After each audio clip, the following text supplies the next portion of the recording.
In October of 1941, Feivel Wininger was taken on a death march through the snow from Romania to the ghettoized territory of Transnistria. His uncle and his mother died along the way. Feivel and his family ended up in the Szargárd ghetto. 10 days after Feivel arrived in Szargárd, a man paid him a visit. Feivel barely recognized him as Judge Robinson. As a Chief Justice back in Romania, Judge Robinson had once been a tall, elegantly dressed man of great distinction in both the Jewish and Gentile communities. Now, the judge was stooped, emaciated, and wearing a dirty, shabby suit. He approached Feivel extending a trembling hand that was dried and blistered.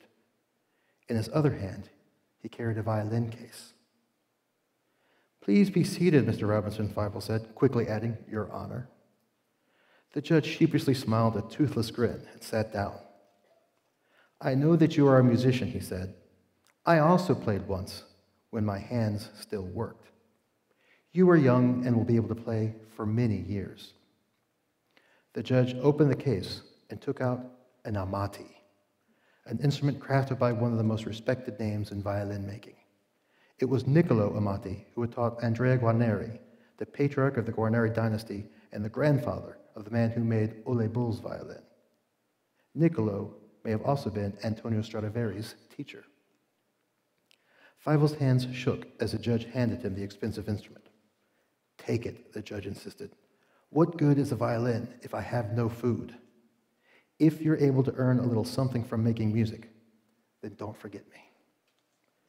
The judge left as quickly as he had appeared. Feivel had not even had the time to react. He was too stunned by the gift to do anything but put the violin back in its case and set it aside.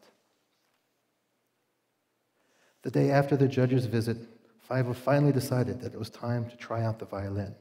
He nervously removed the instrument from its case, placed it against his neck, and drew the bow lightly across the strings.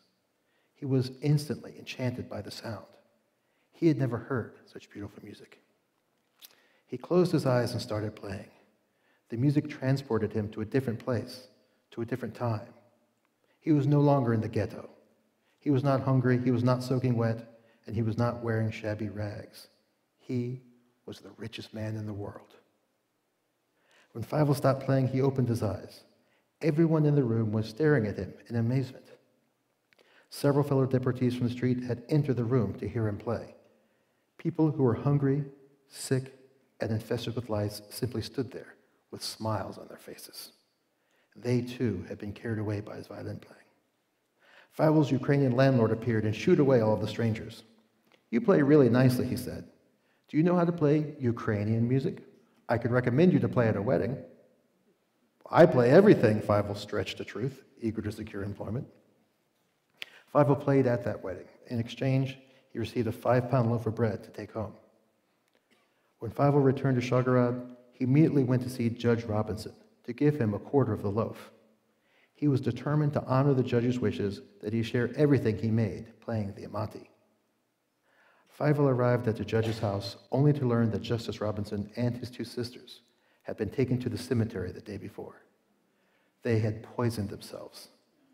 They simply could not bear another day of starving and freezing in the ghetto.